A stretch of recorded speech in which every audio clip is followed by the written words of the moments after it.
Bem-vindo de volta. Hoje é 16 de junho de 2026 e temos o grande prazer de receber George Beebe, ex-diretor da CIA para análise da Rússia e atualmente diretor de estratégia global no Instituto Quincy. Muito obrigado por voltar ao programa. Obrigado pelo convite. Eu queria conversar sobre a expansão da OTAN e as narrativas ocidentais, como elas se desenvolveram ao longo do tempo e até que ponto acabamos presos a elas. Porque já sabemos, desde os anos 90, que muitos líderes americanos, assim como líderes políticos e militares europeus, alertaram contra a expansão da OTAN. Embora houvesse benefícios, eles também reconheceram que isso seria visto pela Rússia como uma ameaça.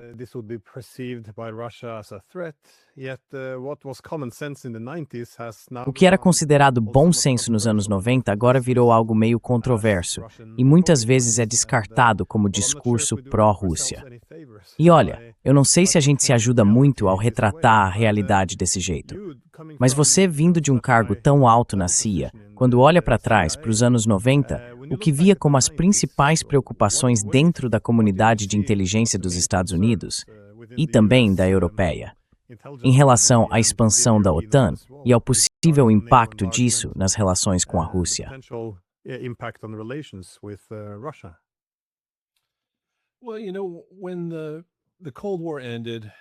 Olha, quando a Guerra Fria acabou, o Muro de Berlim caiu, o Pacto de Varsóvia se desfez e, no fim das contas, a própria União Soviética se desintegrou.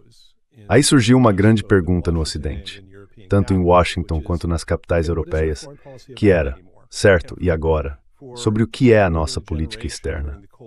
Durante mais de uma geração ao longo da Guerra Fria, a gente tinha um propósito muito claro: conter a União Soviética, garantir que a Europa não fosse palco de mais um grande conflito entre potências, e fazer com que os países do bloco ocidental não caíssem sob a influência da ideologia comunista, nem sob a dominação soviética.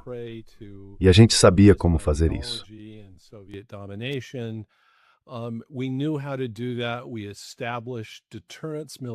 Nós estabelecemos a dissuasão militarmente e criamos um conjunto de regras e instituições pensadas para reduzir ao máximo o risco de uma guerra direta, que todo mundo sabia que acabaria sendo nuclear e seria catastrófica para todos os envolvidos e para o mundo inteiro. Então a gente sabia o que estava fazendo e já tinha definido como alcançar os objetivos que tínhamos naquele período. De repente, não existia mais União Soviética, não existia mais Pacto de Varsóvia. E eu acho que, em Washington e na Europa, as pessoas pensaram, tá, e agora o que a gente faz? Aí chegamos a uma conclusão. E basicamente, essa conclusão foi a seguinte: a comunidade ocidental que a gente construiu durante a Guerra Fria tinha sido muito bem sucedida. Ela garantiu prosperidade para as pessoas que faziam parte daquele bloco.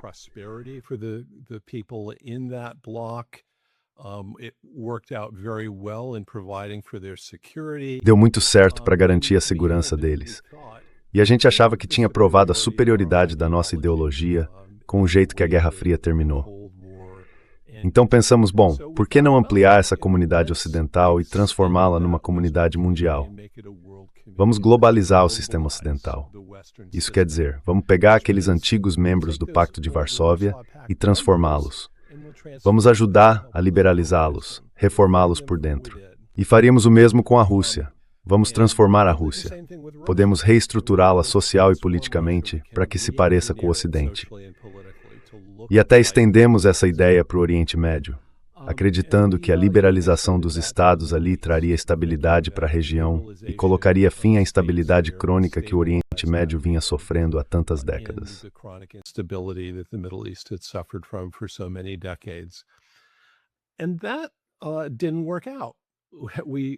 E isso não deu certo. A gente assumiu muito mais do que podia dar conta. Tentamos fazer coisas que, na verdade, não éramos capazes de fazer. E quando você pensa em como já é difícil fazer engenharia social dentro do seu próprio país, num ambiente político que você conhece bem, com um sistema e atores que você entende profundamente, a verdade é que esse tipo de engenharia quase nunca funciona direito. Agora imagine tentar fazer isso em culturas estrangeiras, que você não entende, com histórias e modos de vida nos quais você não está imerso. Então, o que aconteceu foi basicamente o seguinte: A ampliação da OTAN se baseou na ideia de que, se a gente estendesse o guarda-chuva de segurança da aliança e também a adesão à União Europeia, isso promoveria a ocidentalização e a liberalização desses países.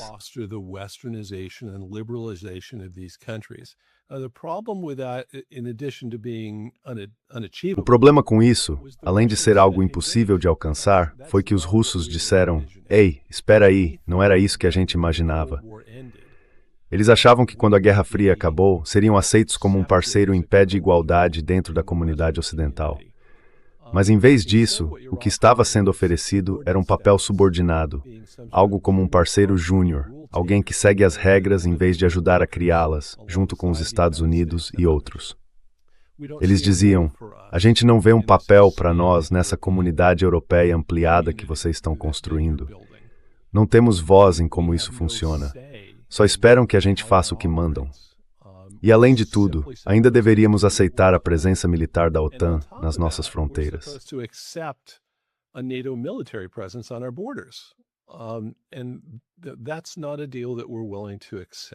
E esse não é um acordo que estamos dispostos a aceitar. Esses termos não são atraentes para a Rússia. Agora, o pessoal em Washington e em grande parte na Europa dizia, aqueles que tinham anos e anos de experiência na União Soviética, que entendiam aquele sistema, que foram fundamentais para a contenção e para as regras do jogo que a gente estabeleceu com sucesso durante a Guerra Fria, quase todos eles diziam: "Espera aí, se vocês começarem a expandir a OTAN e aproximá-la cada vez mais das fronteiras russas, vai haver uma reação, certo? Os russos vão se sentir ameaçados."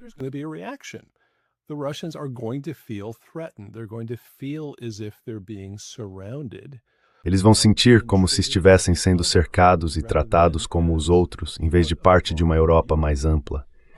E essa reação vai ficar cada vez mais intensa à medida que a aliança da OTAN se aproximar das fronteiras da Rússia. Então, em meados da década de 90, quando esse assunto estava sendo discutido em Washington, basicamente a maioria dos especialistas em Rússia naquela época dizia que era uma loucura tentar expandir a OTAN. Mas o que era considerado completamente impensável naquele momento, estou falando de 1994, 95, 96, era a ideia de ir além de alguns países do antigo Pacto de Varsóvia e incluir elementos centrais da antiga União Soviética na OTAN, como a Ucrânia.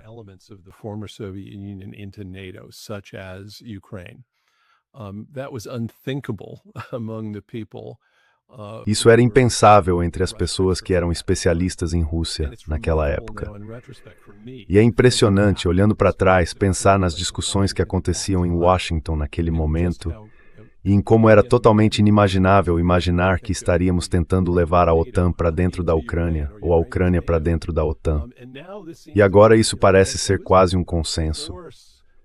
Claro que a Ucrânia tem o direito de escolher seus aliados militares. Claro que o país anfitrião pode decidir quais forças militares quer receber em seu território. Isso virou quase um princípio sagrado que ninguém questiona. E eu acho que é justamente aí que está a raiz do conflito que a gente enfrenta hoje.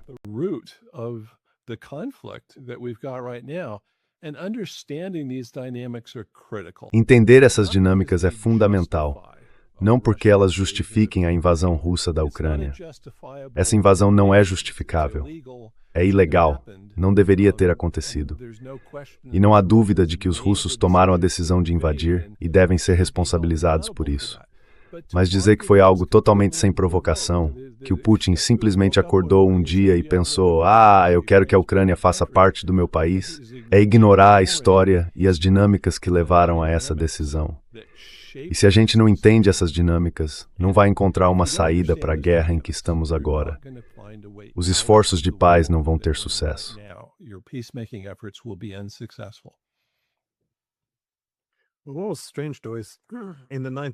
O que foi estranho, porém, é que nos anos 90, quando, como você disse, havia aquele forte debate sobre se expandir a OTAN seria ou não uma boa ideia.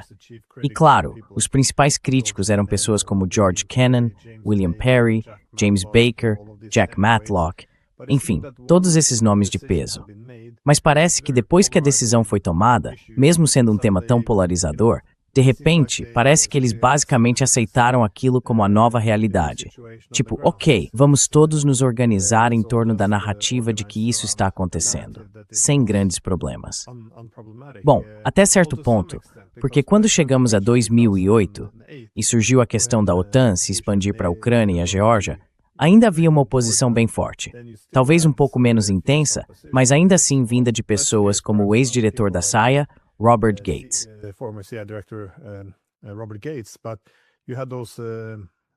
Mas você teve aqueles, como é que era? Os vazamentos do WikiLeaks sobre o William Burns, quando ele disse que, olha, se tentarem puxar a Ucrânia para dentro da OTAN, vai haver uma guerra civil e provavelmente uma intervenção russa. Uma intervenção que os russos não querem fazer, mas que se sentiriam obrigados a fazer. Então, aparentemente já havia, mesmo até 2008, um reconhecimento de que isso seria uma loucura. A Merkel, naquela época, chegou a dizer que os russos interpretariam isso como uma declaração de guerra.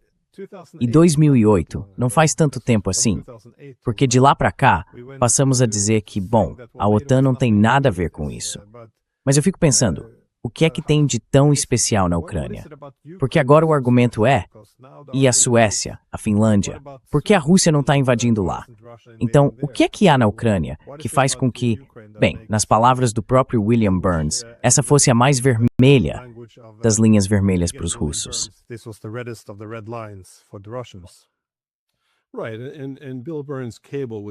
Certo. E o memorando do Bill Burns não foi só algo que apareceu no WikiLeaks. Ele publicou isso no próprio livro. Ele conseguiu que o documento fosse desclassificado e hoje ele está disponível publicamente para qualquer pessoa ler. O título desse memorando era Nyet Means Nyet. E basicamente ele dizia o seguinte: não existe ninguém em todo o espectro político russo, da extrema esquerda à extrema direita, que acredite que a entrada da Ucrânia na OTAN seja algo que a Rússia possa tolerar. Eles vão reagir, e isso se mostrou totalmente correto. Agora a pergunta que você faz é, como é que a gente chegou ao ponto em que havia um reconhecimento real, pelo menos em parte da comunidade política ocidental, de que isso era um desenvolvimento problemático, e mesmo assim acabamos nos convencendo de que a expansão da OTAN não tinha absolutamente nada a ver com isso?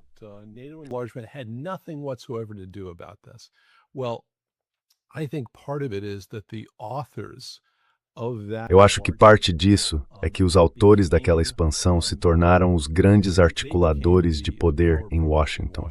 Eles chegaram a níveis do governo onde tomavam decisões importantes sobre a política externa dos Estados Unidos.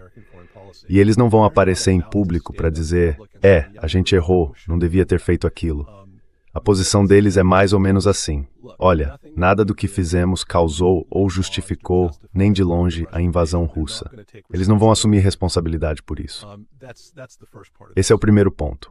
Outro ponto é que surgiu uma nova geração de especialistas em Rússia no Ocidente. Gente que não foi formada nem educada dentro do que eu chamaria de políticas externas clássicas, de realpolitik, baseadas no equilíbrio de poder. Foreign policies. These were people that went to graduate school. Essas eram pessoas que fizeram pós-graduação numa época em que todo mundo achava que dava para transformar esses países, que a gente podia acelerar a transição deles do comunismo totalitário e autoritário para democracias liberais de mercado. E boa parte do currículo dos grandes programas de estudo sobre a Rússia era voltada para essa transição. Então não era preciso saber muito sobre geopolítica e tudo mais. A geopolítica se resolveria sozinha. A Rússia mudaria. Ia se tornar parecida com a gente. E a teoria da paz democrática garantiria que haveria harmonia no sistema internacional, porque democracias liberais não entram em guerra umas com as outras. Problema resolvido. Ninguém precisava se preocupar com as questões que, de fato, acabaram gerando conflito em torno da orientação geopolítica da Ucrânia.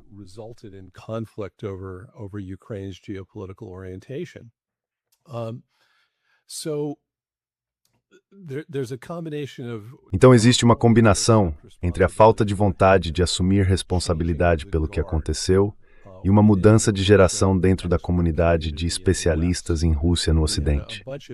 Surgiu um grupo de pessoas que, na verdade, não entendia o tipo de política externa que era essencial para conter ameaças.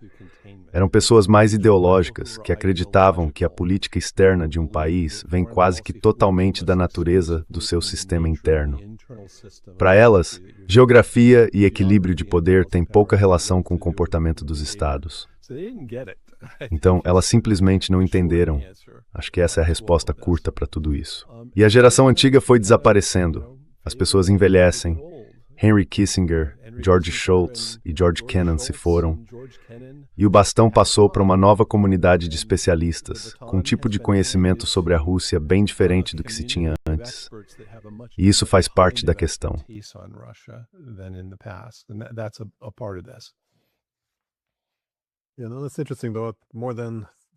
É interessante, sabe? Mais de 3 décadas de uma classe política que surgiu e basicamente abraçou essa ideia de que as relações com a Rússia devem ser vistas dentro de uma lógica de professor e aluno, ou seja, de socializar ou transformar os russos. Acho que nesse clima, os construtivistas sociais realmente dominaram o debate.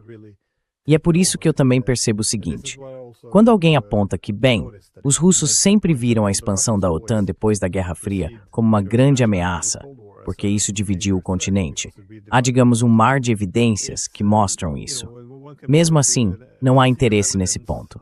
A suposição é sempre a mesma. Se você reconhece que isso representa uma ameaça para a Rússia, então estaria dando legitimidade à posição russa, e aí já é rotulado como pró-Rússia. E por causa disso, o argumento é simplesmente descartado. É muito estranho. E o pessoal?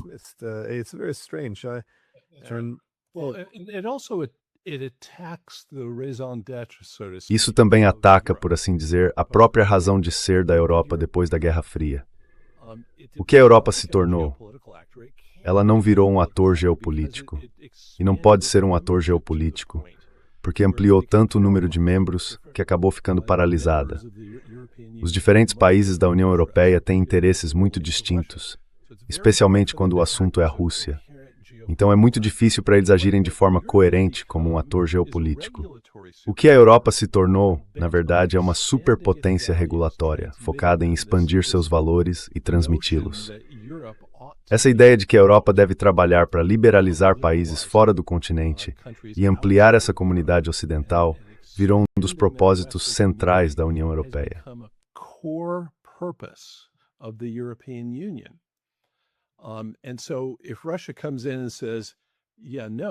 Então, se a Rússia chega e diz, olha, o que vocês estão fazendo ameaça diretamente os nossos interesses vitais e nós vamos entrar em guerra para impedir que isso continue, isso faz a Europa encarar uma questão existencial de verdade. Qual é o nosso propósito? O que a gente representa? Qual é o nosso papel no mundo? E aquela ideia que eles achavam que tinham definido depois do fim da Guerra Fria não é viável. Então, o que fazer nessas circunstâncias? Esse é o dilema que os europeus estão enfrentando agora. É parte do motivo pelo qual eles não querem ver essa guerra chegar a um acordo, porque um fim negociado da guerra na Ucrânia obrigaria a Europa a encarar essa questão. Forçaria os europeus a reconhecer que a visão que eles sustentam há mais de 30 anos está falida.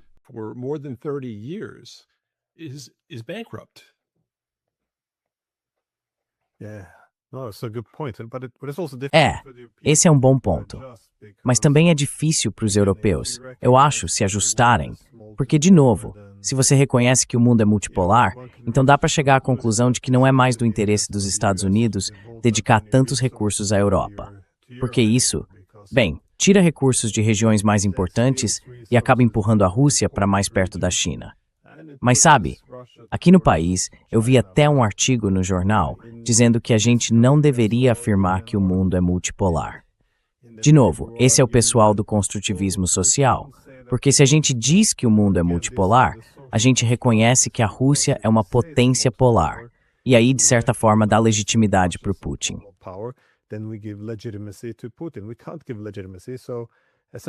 A gente não pode dar legitimidade, então basicamente somos obrigados a agir como se não existisse multipolaridade, porque isso seria o certo a fazer. Então se você diz que não é multipolar, a gente age de acordo, e aí realmente não seria multipolar. É muito difícil lidar com um ambiente intelectual assim. Mas o que você acha que são os principais equívocos não só na Europa, mas também em todo o Ocidente, sobre como a Rússia interpretou os acontecimentos na Ucrânia depois de 2014, ou seja, depois que Yanukovych foi deposto.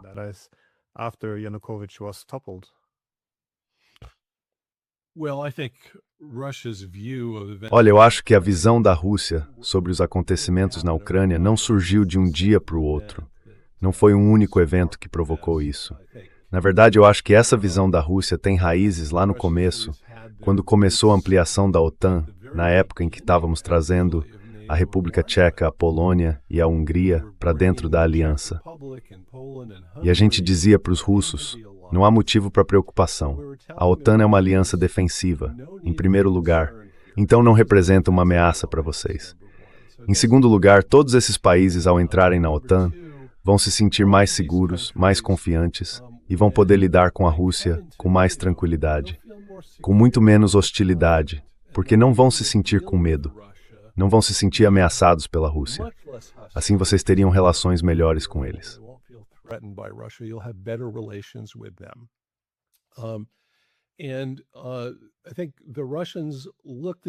E eu acho que os russos olharam para isso e disseram, ok, e o que aconteceu algumas semanas depois que a Hungria, a República Tcheca e a Polônia entraram na aliança? O que aconteceu foi a Guerra do Kosovo, em que a OTAN realmente participou. A OTAN decidiu intervir na Sérvia contra os sérvios. Por quê? Não porque os sérvios tivessem atacado a OTAN, eles não atacaram. E a Sérvia estava fora da área de atuação da OTAN. A aliança foi além das suas fronteiras para agir contra outro país que não tinha atacado a OTAN, por causa de coisas que estavam acontecendo dentro da própria Sérvia. O movimento separatista muçulmano, minoritário, tinha sido atacado pelo governo central, e a OTAN disse, isso não vai ficar assim. Mas ela não conseguiu autorização do Conselho de Segurança da ONU para essa ação e também não tinha sido atacada. Então, pelo direito internacional, isso foi um ato ilegal.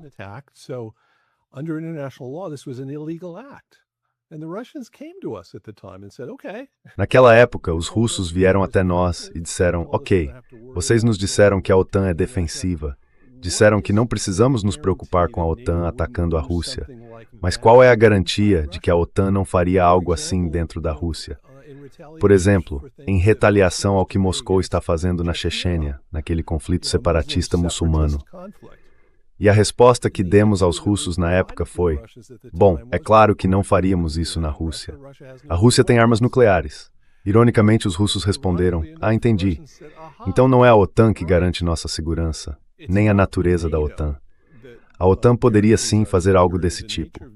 O que realmente protege nossa segurança é a nossa própria capacidade de reagir e de dissuadir militarmente.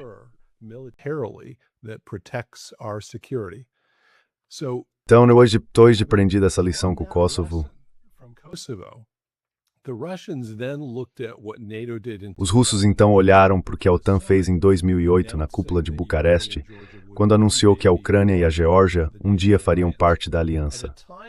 Naquela época, aliás, a opinião pública na Ucrânia não era a favor de entrar na OTAN. A maioria dos ucranianos, em 2008, não apoiava essa ideia.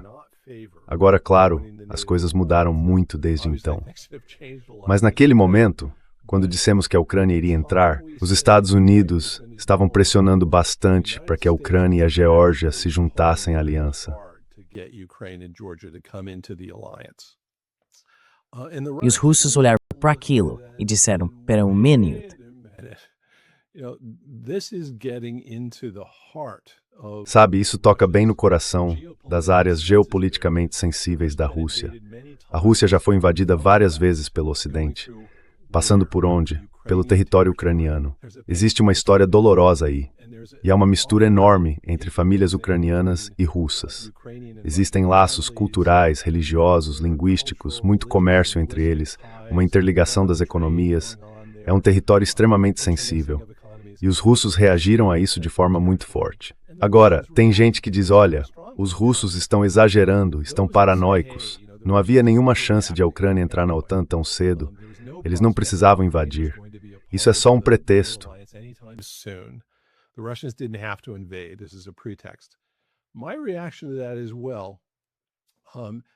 Minha reação a isso é que, bom, não há dúvida de que a Ucrânia não estava prestes a entrar formalmente na aliança. Mas a Ucrânia estava sendo, digamos, natoizada. Os laços entre as forças armadas da Ucrânia, em treinamento, equipamentos, padronização, procedimentos operacionais e cooperação de inteligência, estavam se aprofundando cada vez mais. E eu acho que os russos, com certa razão, olharam para esse processo e pensaram: se essas tendências continuarem, em 5 ou 10 anos, a Ucrânia vai estar tão integrada à OTAN que a Rússia não vai ter opção militar para impedir uma entrada formal na aliança, a menos que esteja disposta a ir para a guerra, não só com a Ucrânia, mas com a própria OTAN.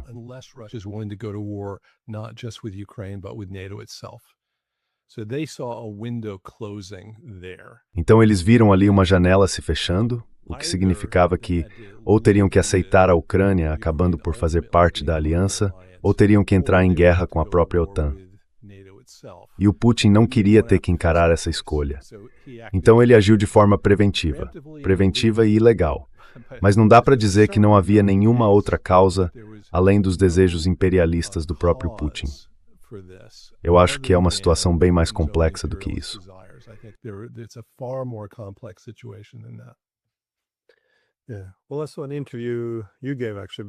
Olha, eu vi uma entrevista que você deu lá em dezembro de 2021. Naquela época, você foi uma das pessoas que disse que à medida que a OTAN se aprofundava cada vez mais na Ucrânia, os russos estavam basicamente chegando à conclusão de que era agora ou nunca para agir militarmente. E isso foi, veja bem, uns 2 meses antes da invasão russa. Deveria ter sido um alerta importante, baseado em evidências sólidas. Mas eu preciso dizer, na Europa, entre os construtivistas sociais, aquele pessoal que enxerga o mundo como algo a ser transformado, esse tipo de alerta era visto como algo que enfraquecia o que a OTAN representa. Ou seja, a gente não fala que existe uma ameaça, porque se falar, acaba legitimando a ideia de que há uma ameaça. Então todos esses alertas acabaram sendo meio que deixados de lado, eu diria.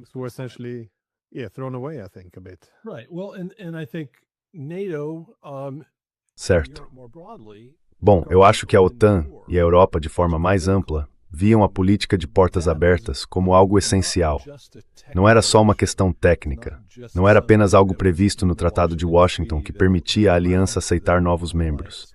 Era visto de fato como vital para a própria sobrevivência da OTAN. Lá nos anos 90, quando esse tema começou a ser debatido, as pessoas usavam abertamente uma analogia. Se a OTAN não se expandir, ela vai morrer. É como um tubarão. Se ele não continuar nadando para frente, não consegue fazer o ar passar pelas brânquias e literalmente morre. E eu acho que essa crença de que a OTAN precisava se ampliar acabou sendo vista como algo central para o propósito e para a sobrevivência da própria aliança.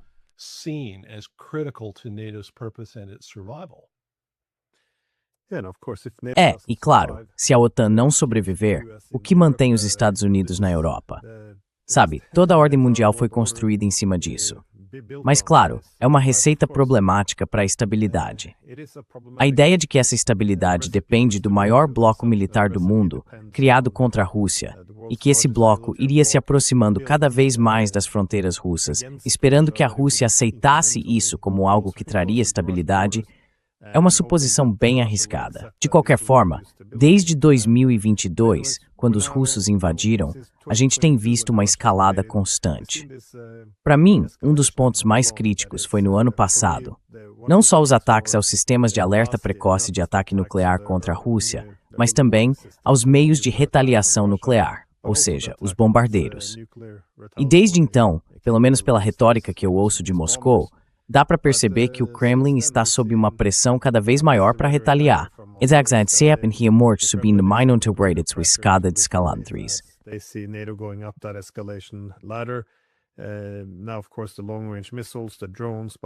Claro, agora temos os mísseis de longo alcance, os drones, mas também os ataques que vêm de território da OTAN.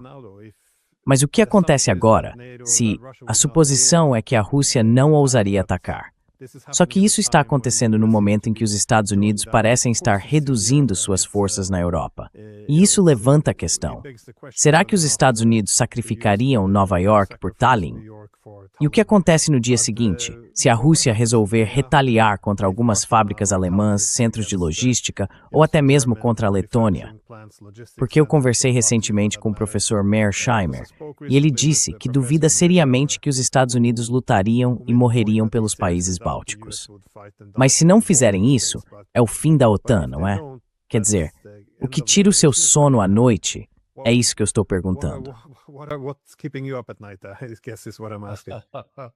Well, I think this is an extremely dangerous situation. Olha, eu acho que essa é uma situação extremamente perigosa, porque estamos num contexto em que os ucranianos, na verdade, gostariam que a OTAN fosse envolvida diretamente nessa guerra contra a Rússia. Essa seria a melhor chance deles de conseguir algum tipo de vitória no campo de batalha. Num confronto direto Rússia contra a Ucrânia tem enormes desvantagens. Quanto mais a OTAN se envolve, mais essas vantagens russas são reduzidas. E o melhor cenário possível para a Ucrânia seria se as forças da OTAN estivessem lutando diretamente contra a Rússia. Então, eles adorariam provocar algum tipo de incidente que fizesse a OTAN entrar num confronto militar com a Rússia. Os russos sabem disso. Pelo menos o Putin entende muito bem o jogo que está sendo jogado aqui. Putin understands very well the game that's being played here. Ele sabe que estão tentando provocá-lo para que ele reaja de forma exagerada. Ele entende as consequências de se envolver num confronto direto com a OTAN. Ele não quer chegar a esse ponto. Acho que ele está tentando ser bem cauteloso. O problema é que as provocações estão ficando cada vez mais sérias com o tempo. E você mencionou atacar uma das pernas da tríade nuclear russa. Isso é algo extremamente provocador. Atinge o coração da capacidade de retaliação nuclear da Rússia. Virar a outra face é algo muito perigoso, porque passa para a Europa, para a Ucrânia e para os Estados Unidos a impressão de que a Rússia simplesmente não vai reagir, que eles podem fazer o que quiserem e os russos vão apenas cerrar os dentes e aguentar.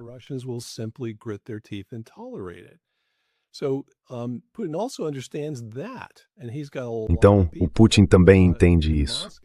E tem muita gente em Moscou dizendo para ele que não dá para simplesmente continuar ignorando essa situação. Acho que o que aconteceu é que os russos começaram a se manifestar de forma cada vez mais aberta e mais enfática para mandar um recado à Ucrânia, à Europa e aos Estados Unidos. Eles não vão continuar ignorando esses ataques em território russo. Vão ter que reagir. É por isso que recebemos aquelas mensagens sobre o que as unidades IAR são capazes de fazer. O Putin chegou a dar bastante detalhe em público, dizendo, é isso que elas podem fazer. E, na verdade, eles ainda nem usaram todas as capacidades.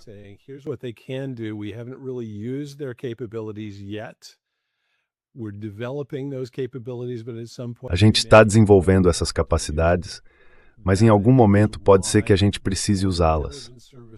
Acho que é por isso que o Serviço de Inteligência Estrangeira da Rússia fez aquele alerta tão duro sobre o envolvimento da Letônia nesses ataques de drones contra a Rússia e chegou a ameaçar diretamente atacar instalações letãs envolvidas nesses ataques. Na minha visão, o que os russos estão tentando fazer é mandar um recado, antes de tudo, para Washington. O recado é: controlem os ucranianos e os europeus. Garantam que eles parem com isso, porque se continuarem a gente vai ter que reagir. E eles não querem ter que fazer isso. Por enquanto, acho que a mensagem já foi entendida em Washington. Estamos voltando a participar do processo de paz.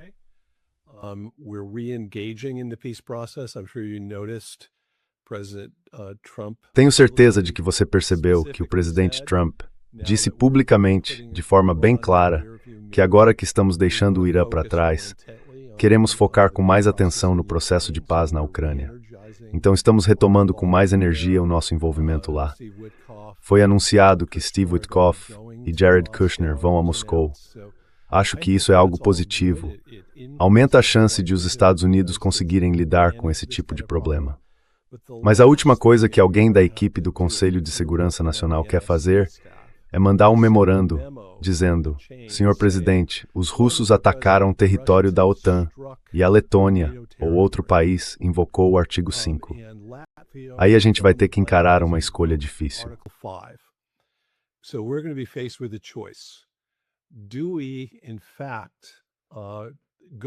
A gente vai mesmo entrar em guerra com a Rússia por causa disso, para defender um aliado da OTAN e mostrar que o artigo 5 ainda vale? Ou vamos dizer para os letões, ou para quem for, que pena, vocês não deviam ter provocado o urso. Boa sorte, mas esse problema é de vocês, não nosso. Essa é uma decisão muito difícil de tomar. No fim das contas, é escolher entre uma guerra com a Rússia, que pode até virar nuclear, ou enfraquecer a própria aliança da OTAN. É uma escolha terrível de ter que fazer. Por isso, eu acho que é do maior interesse dos Estados Unidos agir diplomaticamente, trabalhar para acabar com essa guerra e evitar ter que encarar um dilema desses. Porque, sinceramente, eu não sei como isso terminaria. E quem disser que sabe, provavelmente está sendo confiante demais. É uma decisão muito dolorosa.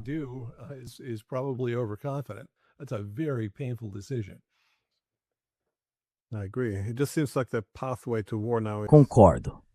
Parece que o caminho para uma guerra agora está traçado de forma bem clara. Quer dizer, por exemplo, eu imagino que esses ataques de drones contra a Rússia, passando pelo território báltico, eu imagino que, por exemplo, os alemães possam ter alguma participação nisso. E agora, depois desse alerta severo de que os russos poderiam retaliar contra os países bálticos, a gente viu aquela declaração do chefe das Forças Armadas da Alemanha, dizendo que, se a Rússia atacar os estados bálticos, então eles vão atingir Kaliningrado ou até Moscou, ou algo assim. Quer dizer, se for esse o caso, se os alemães bombardearem Kaliningrado com seu 1 milhão de habitantes, não é difícil imaginar que isso estaria a poucos passos de uma retaliação nuclear por parte da Rússia. Quer dizer, os documentos legais deles aprovariam isso num segundo, eu acho.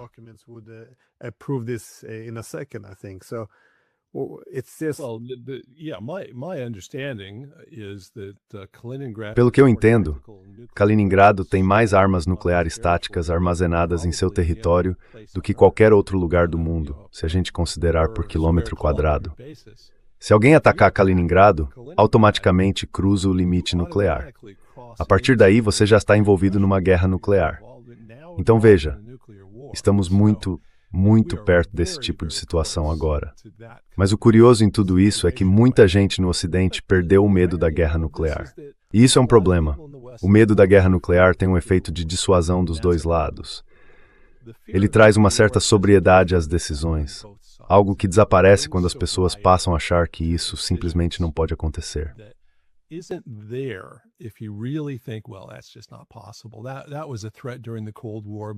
Isso foi uma ameaça durante a Guerra Fria, mas já passamos por isso. Já vivemos aquilo, viramos a página. Agora não vamos entrar numa guerra nuclear. Não precisamos nos preocupar com isso. O medo real não deve ser o de uma guerra nuclear. O medo deve ser o próprio medo da guerra nuclear. A gente não pode deixar que o medo nos faça ceder diante dos russos.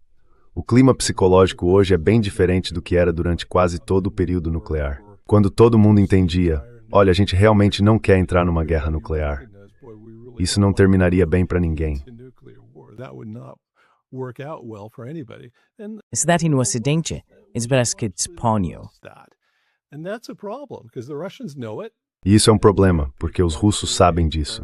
E tem pessoas como Sergei Karaganov, com quem você já conversou bastante, dizendo que é preciso restaurar o medo da guerra nuclear. Isso é extremamente perigoso. Tentar restaurar o medo da guerra nuclear pode facilmente levar a uma espiral de escalada que seria catastrófica. Então, estamos falando de um terreno muito perigoso.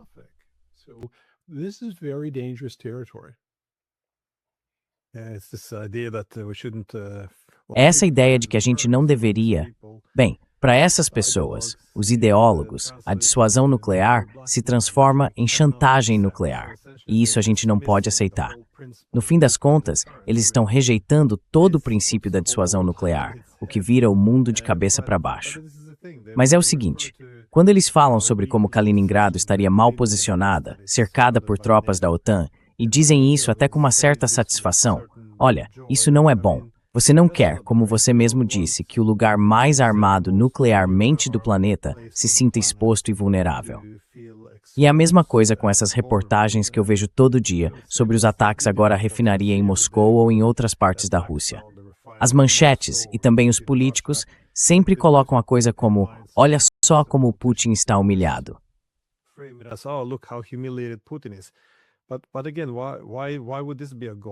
Mas, de novo, por que isso seria um objetivo se o Putin está enfrentando os falcões que dizem que é hora de, sabe, transformar de novo o poder ocidental em armas nucleares? É nesse momento que querem humilhar o Putin, atacando profundamente dentro da Rússia. Quer dizer, nada disso faz sentido. E mais uma vez, só para encerrar, como é que você entende agora essas narrativas? Porque parece que estamos entrando, ou voltando, para a narrativa de que a Ucrânia está vencendo. A Ucrânia está vencendo. Eu não sei se é assim nos Estados Unidos agora, mas na Europa isso já está sendo aceito. De que sim, a Ucrânia virou o jogo e agora está ganhando. Então, como é que você interpreta, digamos, essa guerra de narrativas? Bem, é exatamente isso. É propaganda. Well, it's exactly what it is. It's propaganda. It is an effort to É um esforço para tentar manter o rumo da ação em relação à Rússia, um rumo que já deu errado desde o começo dessa invasão. A ideia era colocar tanta pressão sobre a Rússia que em algum momento ela diria chega e admitiria, foi um erro, não deveríamos ter invadido, vamos retirar, não vamos fazer isso de novo, nos perdoem. E essa tentativa de transformar o rublo em entulho, de transformar diplomatas e políticos russos em párias internacionais, de colocar tanta pressão militar sobre a Rússia, de mandar tantos russos de volta para casa em sacos de corpo, a ponto de Putin não ter outra escolha a não ser ceder à pressão e se render, isso não funcionou e não vai funcionar. Mas essa narrativa de propaganda de que agora os ucranianos estão vencendo, mantenham o rumo, não desanimem, é feita para ganhar tempo. Os que se opõem a um acordo, se opõem a um compromisso, eles querem que a Rússia se renda. They want Russia to capitulate. They don't want to, quote unquote, reward aggression in any way. Eles não querem, entre aspas, recompensar a agressão de nenhuma forma. Eu acho que isso é muito perigoso. Então, eles acreditam que a gente só precisa continuar aumentando a pressão sobre os russos e que, no fim, eles vão ceder a essa pressão. Que não vamos precisar abrir mão de nada num acordo, nem fazer concessões, e que poderemos encerrar essa guerra nos nossos próprios termos. Mas isso é uma fantasia. Já ficou provado que é uma fantasia. Konstantinovka está prestes a cair. Acho que isso vai desmentir essa ideia de que os ucranianos viraram o jogo nessa guerra.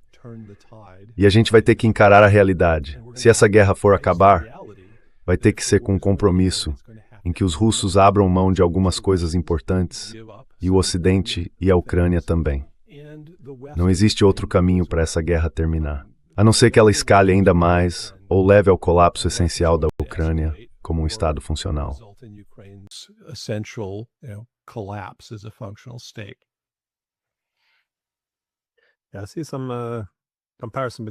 Eu vejo uma certa comparação entre a guerra contra o Irã e a guerra contra a Rússia. Ou seja, o erro de não reconhecer que o outro lado enxerga isso como uma ameaça existencial.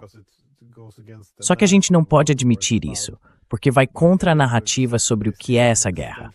Ao não aceitar que eles veem isso como uma ameaça existencial, e com razão, a gente não consegue entender o quanto de sofrimento eles estão dispostos a suportar. Nem porque a rendição não é uma opção. Eu ouço esses mesmos slogans aqui na Europa também. Ah, se a Rússia sair da Ucrânia, a guerra acaba. Mas não é assim que eles veem em Moscou. Se a Rússia sair da Ucrânia, a OTAN entra na Ucrânia. E isso para eles é uma questão existencial. Não pode acontecer de jeito nenhum. Mas, de novo, a gente não pode discutir isso porque vai contra a narrativa. Então, é um momento muito estranho na política, eu diria, em todo o Ocidente. Mas, enfim, você tem alguma consideração final antes de encerrarmos? Não.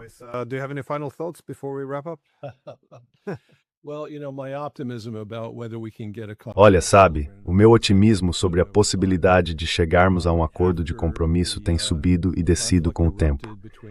Depois que o conflito estourou entre Israel, os Estados Unidos e o Irã, eu fiquei bem pessimista por causa dos efeitos negativos que isso teve nas chances de paz na Ucrânia. O fato de que os Estados Unidos e o Irã parecem estar avançando nesse memorando de entendimento mostra que talvez exista uma base para um acordo que encerre esse conflito com o Irã. Isso é um sinal positivo. Quer dizer que as perspectivas de negociação sobre a Ucrânia estão um pouco melhores do que pareciam há algumas semanas. Então, pelo menos por agora, há algum motivo para ter um pouco de otimismo. That's at least some cause for optimism right now. Olha, eu acho que a diplomacia do lado americano vai ser complicada, porque eles não só precisam chegar a um acordo com a Rússia, mas também convencer o Zelensky a aceitar alguma coisa e, claro, fazer com que os europeus pelo menos pensem no mundo como ele é e não como gostariam que fosse. That's right. This is really É isso mesmo. Essa é de fato uma disputa entre o governo Trump e o chamado Estado Profundo. E esse Estado Profundo não está só em Washington. Ele tem ligações fortes com o que a gente poderia chamar de Estado Profundo na Europa. Eles não querem ver esse acordo acontecer. Então a questão é, será que ele consegue superar essa resistência? Vamos ver. Eu acho que nas próximas semanas vai haver muito movimento em torno desse assunto. E aí a gente vai ter uma noção melhor de quanto avanço realmente é possível.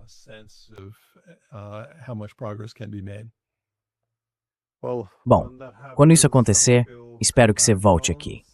Muito obrigado por ter tirado um tempo conversar. Obrigado. Tchau.